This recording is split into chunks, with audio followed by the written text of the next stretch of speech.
सिंदूर की डिब्बी में मात्र इस वस्तु को रख देने से और उसके उपरांत इस छोटे से उपाय को कीजिए। उसके बाद देखिए कि कैसे आपका प्रिय जो आपसे दूर जा चुका है या कैसे आपके रिश्ते, आपका वैवाहिक जीवन कैसे सही हो सकता है, कैसे परिस्थिति वापस पुनः रूप में आ सकती है। जानने के लिए वीडियो को अंत तक देखिएगा।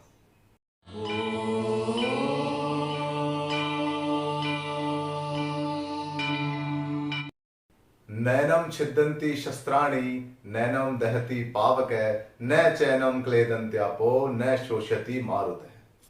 नमस्कार प्रिय दर्शकों, स्वागत है आपका एक बार फिर से हमारे इस YouTube चैनल पर सॉल्यूशन विद एस्ट्रोलॉजी में, जहां पर हम लोगों को उनके जीवन को एक अच्छी राह दिखाते हैं और उन्हें ऐसे उपाय बताते हैं जहां उन उपायों को कर कर वो अपने जीवन को और अधिक सरल बनाते हैं। हमारे पिछले वीडियो से बहुत सारे लोगों को फायदा हुआ। आप लोगों ने उस वीडियो को बहुत सराहा, बहुत बहुत आप लोगों का धन्यवाद। और उसके बाद हमें बहुत सारे ऐसे प्रश्न आए, बहुत सारे ऐसे कॉल आए कि पंडित जी कुछ ऐसा बताइए जिससे हम हमारे प्रिय को, हमारे चाहने वाले को या हमारे पति को, हमारी पत्नी को हमारे साथ हमारे रिश्ते अच्छे बना सकें उनके साथ, या उनके साथ हमारे जो संबंध हैं जो बिगड़ चुके हैं उनको सही करने के कुछ उपाय बताइए जो बहुत छोटे हों, जो घर में ही किए जा सके और उनके द्वारा हमें तुरंत लाभ मिले। ज्यादा समय नहीं लेते हुए चलिए आप लोगों को आज इसी के बारे में बताते हैं। लोगों के जीवन में परेशानियां बहुत हैं। कोई आर्थिक तंगी से ग्रस्त है, कोई अपने वैवाहिक जीवन से ग्रस्त है, कोई माता पिता के गुस्से से प्रभावित है, तो कोई खुद से ही प्रभावित है, कोई किसी को खुद से ही नाराजगी है, कोई खुद से ही उलझा हुआ है। आज किस तरीके से अपने प्रियजन को, अपने उस प्रेमी को, अपने चाहने वाले को कैसे अपने समीप ला सकते हैं, कैसे जो आपके रिश्ते बिगड़ चुके हैं कैसे उन्हें आप फिर से बना सकते हैं, कैसे वो जो चीज जो आप लोगों में एक समय के लिए थी, वो प्यार जो एक समय के लिए आप लोगों में था जो अब टूट चुका है, कैसे उसे फिर से आप प्राप्त कर सकते हैं, कैसे उस इंसान को अपना बनाए, कैसे उसे अपनी इंपॉर्टेंस, जो अपनी महत्वता है उसे समझाएं, कैसे हमारा रिश्ता एक पवित्र रिश्ते में बदले, कैसे हम एक ऐसा रिश्ता बनाए जो जीवन भर चले, उसमें कोई अड़चने ना आए, दोनों में आपसी समझ की जो है प्रगाढ़ता बढ़े, आपसी व्यवहार बढ़े, आपसी संबंध बढ़े और आपसी प्रेम बढ़े, संतान सुख की प्राप्ति हो और जो सामाजिक जीवन को अच्छा बनाने की जो चीजें होती हैं उन सभी की आप सभी को प्राप्ति हो। यही मनोकामना करते हुए आज का उपाय आप लोगों को बताते हैं कि माता पार्वती और शिव जी का रिश्ता ऐसा रिश्ता था जिसकी आज पूरे जगत में जिसका बखान किया जाता है। माता पार्वती ने अपने आप को त्याग कर, सती ने अपने आप को न्यौछावर करके फिर से पुनः हजारों वर्षों का इंतजार करके, और शिव जी ने भी उनका हजारों समय इंतजार किया, हजारों सालों इंतजार किया, और उसके बाद में माता पार्वती फिर से शिव जी से मिली। क्या कभी ऐसा प्रेम देखा है? क्या ऐसा प्रेम कभी संभव है? शायद आज के जमाने में ऐसा कुछ नहीं संभव। लेकिन फिर भी हमारे पास जो हमारा प्रिय है, हमारे छोटे छोटे जो घरेलू झगड़े हैं, आज वही हमारे लिए बहुत बड़े हो गए।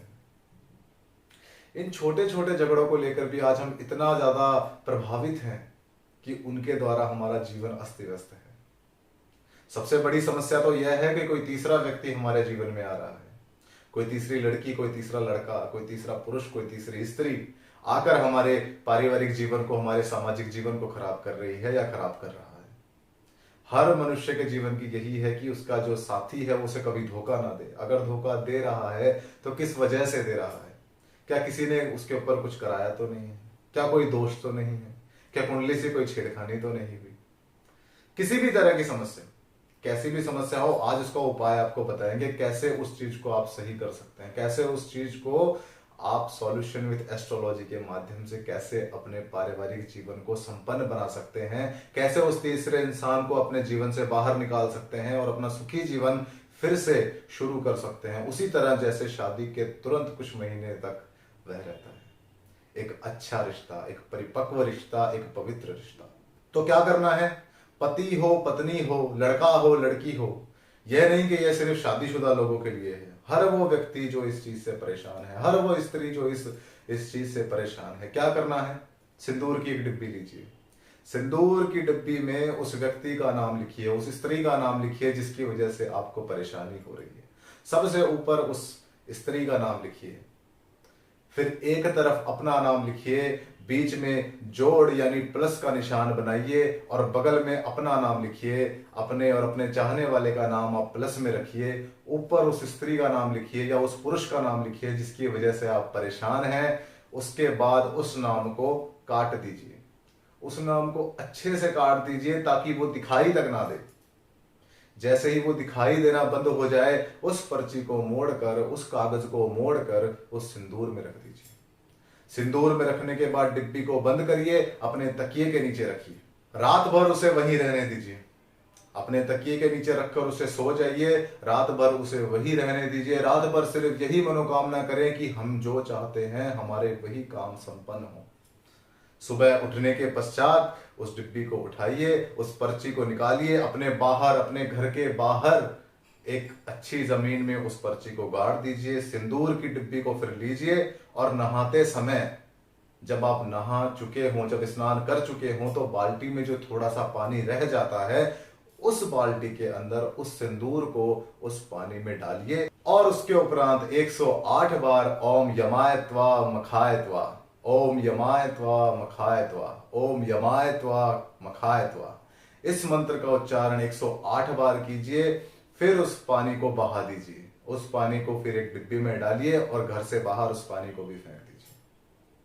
यह उपाय 33 दिनों तक कीजिए। 33 दिनों के उपरांत देखिए किस तरीके से आपका प्रिय आपके साथ, आपके संबंध किस तरह से अच्छे होने शुरू हो जाते हैं। कैसे वो तीसरा इंसान जिस पैरों से वो आया था, उल्टे पैरों से वो वापस चला जाएगा। इस तरीके को अपनाने के पश्चात देखिएगा किस तरीके से आपका जीवन जो है सरल दिशा में आ जाता है। लोगों के बहुत कहने के उपरांत, बहुत लोगों के हमारे पास प्रश्न आए कि पंडित जी, आचार्य जी, किस तरीके से इसको समाधान किया जाए।